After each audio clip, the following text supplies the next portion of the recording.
representative democracy. And I want to correct a notion on what public participation is. Public participation is recognizing the rights of communities to dictate what their self-development is. One would want to have toilets, the other one would want roads, the other one would want hospitals. So it's important that the document comes from people. Also, power for self-governance. Self-governance. The instruments of power, as per the Constitution Article 1, can be practiced directly through represented members or directly by Wanjiko. It means that a Wanjiko in Turkana is able to have the dictates on what the president does, because that is what the Constitution says. Number two, we need to stop lying to the youth. It is not that BBI is bringing goodies for the youth. We are the only constitution in the world that mentions the youth in Article 55. But look at the political goodwill to execute the mandate of the youth and what it is that they like. There is none whatsoever. And that's the reason why we are calling out the sweetener. It can be good on paper, but it is a lie that has been spoken too many times, and you rationalize it as the truth. And if you see somebody selling to you BBI, they are using you to negotiate a position. Dennis, by the government. I appreciate the rejoinder you've given. Talking but about, I need us to move it forward. Yes. Talking about what it is that we're going to see with represented members. The reason why I say the representative democracy is because it doesn't matter what comes against you, like Kangata.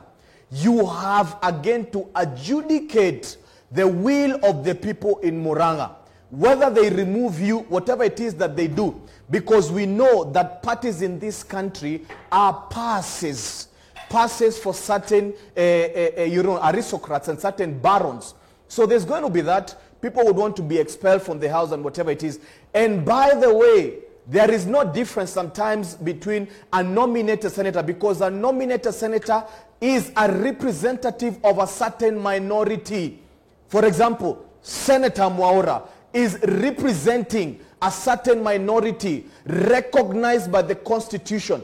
It is not a favor that you're doing him. He is representing some people that are Kenyans. And it is important that Senator Mwaura takes the will of the people to parliament, not the will of the barons from the top. So what we want to see, and you know, Jeff, we saw something interesting in Baringo yesterday. The residents protected the vote. They had told the MCAs, if you adjudicate or you prosecute this matter against our will, you're not going to go home. And that is what we need to see in Darakanidi, in Embu, in every county. Citizens must not agree that because the MCAs were bribed with a frivolous, cheap bribe of 2 million shillings in an economy of 3 billion. It is a pity. The will of the people must be properly adjudicated. We have serious issues right now, issues of death, issues of the economy, issues of the big four. That is what is the will of the people. And we are pleading with the Baron. Please, if there's anything you're going to build the big four. Thank you, sir. Anita, I'll come to you on this one as well, because as it stands, when you look at the ruling party, Jubilee, you're going to be vying next year, God willing. Yep. Is this a vehicle you think will go the distance at this particular point in time? Because already, even in the Daily Nation's front page, they're talking about MPs allied to the DP ruling, the DP thinking of quitting the party before 2022. Does this vehicle make it to 2022 and beyond, the Jubilee Party Alliance? Jeff, first of all, political parties are meant to be vehicles to encase a certain political agenda. And right now, I'm not allied to any party. Mm-hmm. What I'm looking at is the party that fosters development for my people, a party that prioritizes the youth agenda, and the party that has got a benefit to the common mwananchi. And I really like the propositions of the BBI in particular, especially in the Mount Kenya region, with of course, 1 man, 1 vote and 1 shilling, whereby we are expected to have increased constituencies. And okay, first of all, I would like to say that I've had a lot of questions as to why the Rakanidi has not received maybe an additional constituency. I would like to clarify that the addition of the constituencies are based on the population. Our population in Tharaka Nithi County is, I think it's 309, it's just almost 400,000 that is divided between Mara, Chuka and Gambangombe. So for us, we don't qualify for an additional constituency, but we are expected to have an increment in funds to do stuff in our county. When you look at constituencies, for example, like Roiro, a very generic example has been given. There's a lot of inequality, especially in the bursary sharing. You realize that a child is given 2,000 shillings worth of bursary, or even less, 1,000 shillings. This child is not able to to support the education as compared to maybe a child who is in Lamu, where there's a lower population and the bursary is higher. So I really like these amendments that are going to be of beneficial to our people, and I think these are good propositions by the BBI. I do support. But Anita, I want to bring you back to what I was addressing, which was the Jubilee issue in terms of the purge that has been going on within the party. Yes. Okay, even if you're not to be the party, as a politician, you can see what's happening to this vehicle, whether you're in it or not. Do you think it goes a distance? Because as of now, it seems like there are more enemies than friends to this party from within its membership. First of all, Jeff, I believe that parties have got a governing, they've got a set of values and governing, ethics of conduct, and members are supposed to adhere to a certain code. And there's also a Parties Act that also demands that if you belong to a certain party, you are supposed to have some form of allegiance in that you believe in what they do. And once you start contradicting with the party, you can as well as resign or join the party that you so believe. So I believe that the purges are justified because political parties are based on principles and certain beliefs. And once you feel that your values and beliefs don't fit into those, then I think it is fair for you to step out. So that was the right move by the Jubilee. Okay. Oila, do you think what happened there was justified or selective? With the purges that we are seeing that seem to have another round probably next week or the week after? You see, Jeff, if you look at our politics, you're talking about a very liberal kind of representative democracy. Individuals are free to join whichever political party that they want. Unfortunately, we've had a history of political parties that are more special purposes vehicles, just to usher people into positions, and then they don't, subscribe to the ideas of the political party, which is very unfortunate. But if you look at the ruling party Jubilee and the other major political parties, they had a presidential candidate. When they were going around the country, whether you are a nominated or an elected leader, they had this common agenda, a manifesto to transform this country. And all of them believed in this manifesto. And that was supposed to be the basis upon which Kenyans gave them the power. And we gave them the power. So what you expect is, because they went around the country with the president, telling Kenyans this is what we will do, you expect them to support the president deliver. That is it. So whether you are nominated or elected, if you find supporting the president's agenda untenable, the best thing to do is leave. Now, if you decide to stay and you're frustrating the agenda of the ruling party that is in power, especially its agenda in delivering on what they promised, which you were part of when they were campaigning, then they have all the reasons to use the mechanisms that they have in place, so long as they follow the due process, to get you out and give that position to someone who believes in the promises they made to Kenyans and wants to support the delivery of those promises. Because this is what happens, Jeff. Any government that comes to power comes with policies. Now, if these policies cannot be executed because of lack of a legal framework, they depend on the legislative arm, and they depend on their people in Parliament and the Senate to provide that legislative framework. And if their people in Parliament cannot do that, then what these people are doing is that they are frustrating the efforts of this ruling party, or whichever ruling party it will be in future, to deliver on Kenyans. And those are things that you have to deal decisively if you're a political party that is a going concern. Because if you allow errant members to frustrate your development because of political expediencies, and their quest to have this power in 2022, then you're not going to move. Anita, I also Jeff, agree. I'll come to you, Dennis, very quickly. I would also like to agree with my lecturer here, just like he said. There's also an aspect of respect that I also want to bring on board, because when you look at the previous experiences, you've seen a lot of disrespect in parties and, you know, lack of a common goal. And I think as Kenyans and political parties, we also need to create frameworks and also parties that are anchored in principles, so that we ensure that whenever we go to elections, we don't have, you know, new outfits, and, you know, it's like a recycling.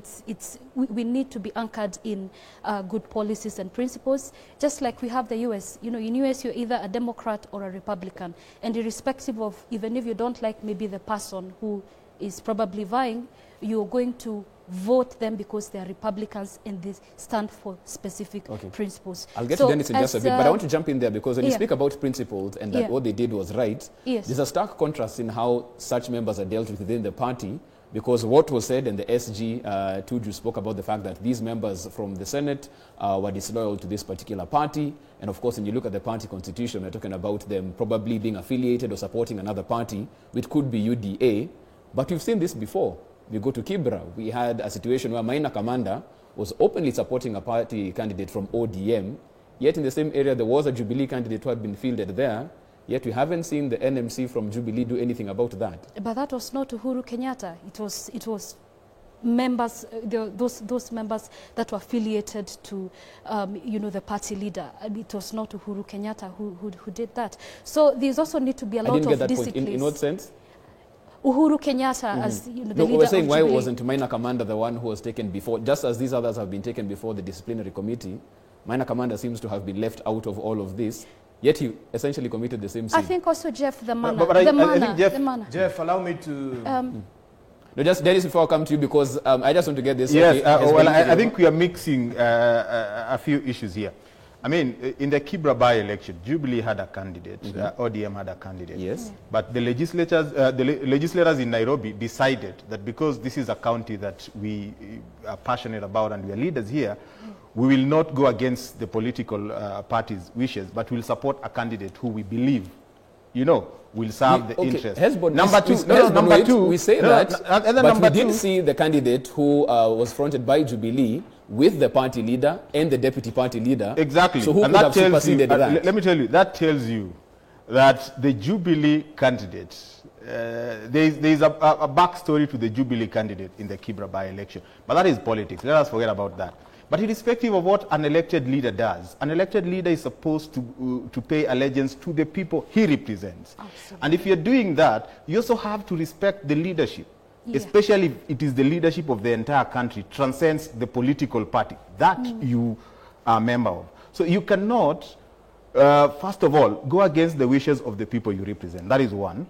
Number two, go against the wishes of the party and the manifesto upon which you were elected. Absolutely. And had people nominated. And then number three, disrespect the leadership of the country and the leadership of your political party. I mean, those are too many transgressions, you know. And if you're going to set that precedence where anyone can wake up in the morning and call leaders in this country names that we cannot say on national television, anyone can decide that they do their own, you know, voodoo research. We don't even know the sampling technique, the methodology that was used, and then address the president through the press. I think it's a precedence that should be condemned. People need to behave in some sort of civility. Absolutely. And I think that is what Tuju was saying, that addressing the president is not the problem, the manner in which you want to address the president. I mean, we have people in Jubilee who are addressing the president through Twitter, you know, and the things that they say. Even if I became the president tomorrow, I wouldn't want to encourage this if it is likely to happen to me. Okay. If it was going to happen to you, I wouldn't even encourage it. Let me get Dennis in, because I can see he's chomping at the bit on this one. As you can see, threats already being made. These members don't get to 2022 within this particular framework. What does that portend for the party as a whole, or what's left of it?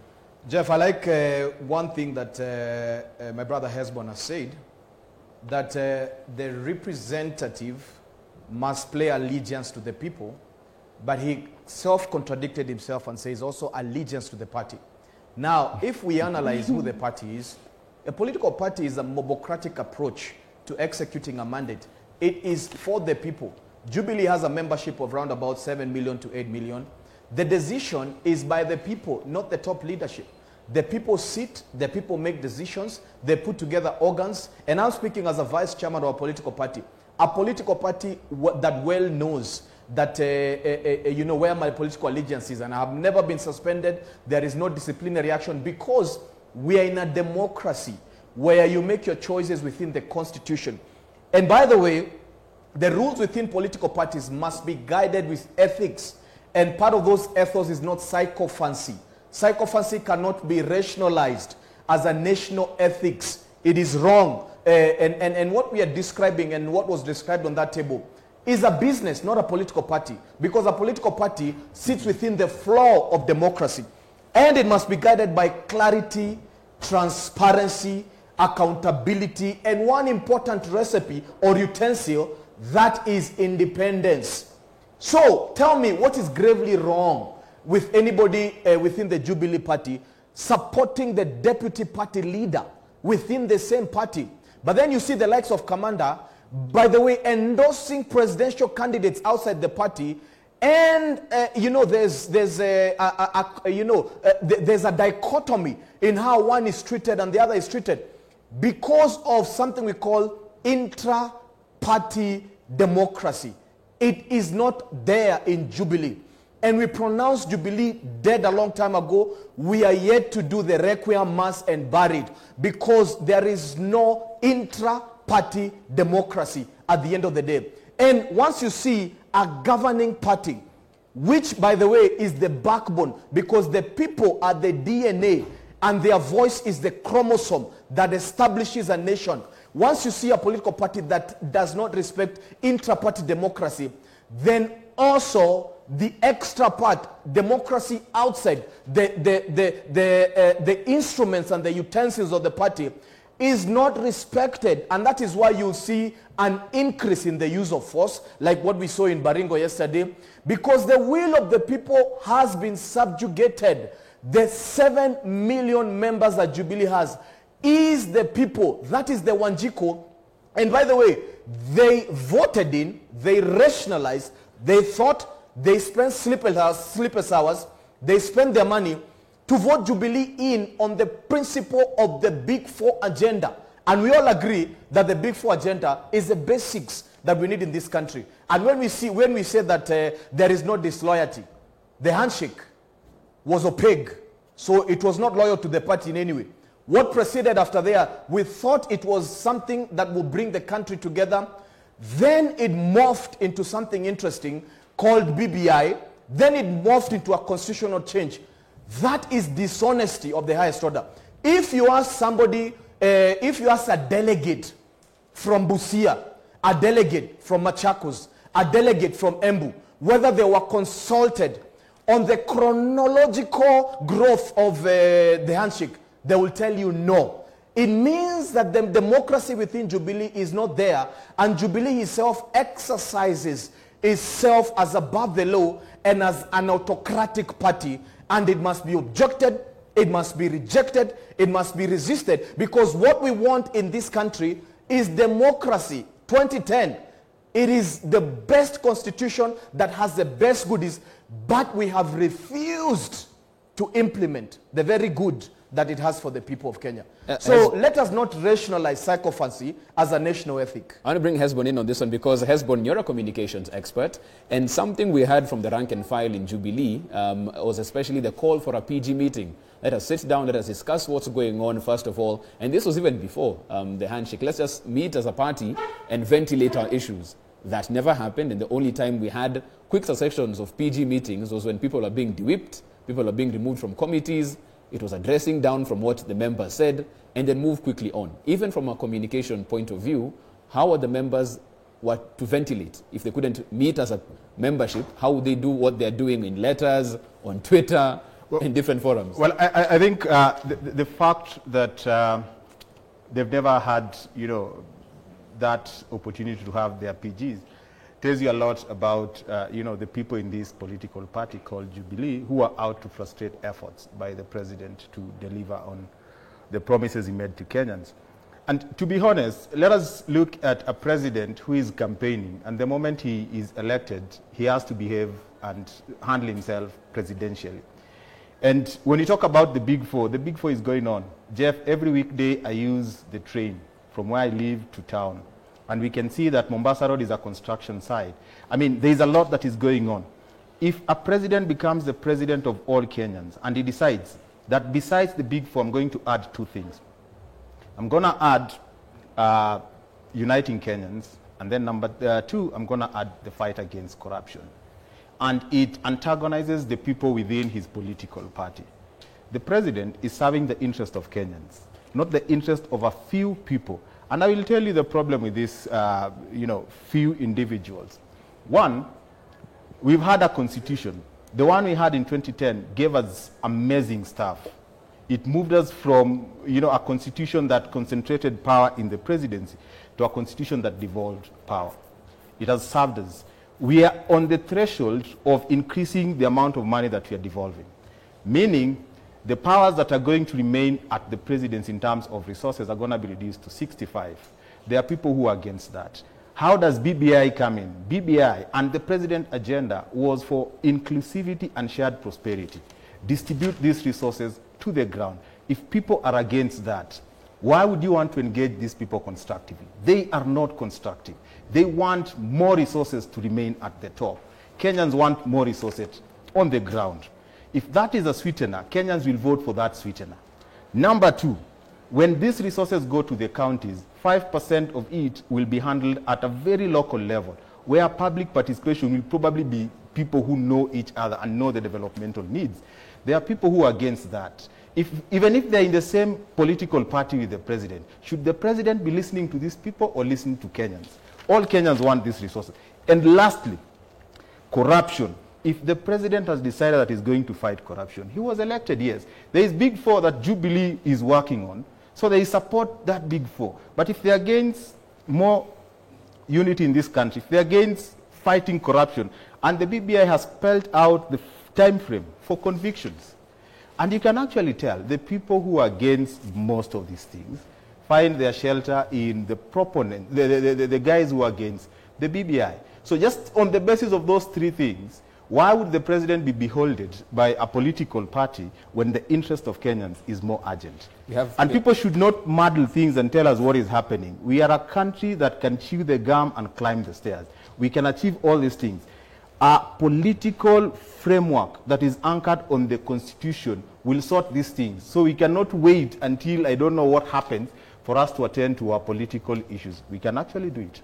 We have 2 minutes to go before we wind this up. Anita, I want to come to you because there's something very key Hesbon has mentioned, and it's front and center regardless of where you are in the political divide, and that's corruption.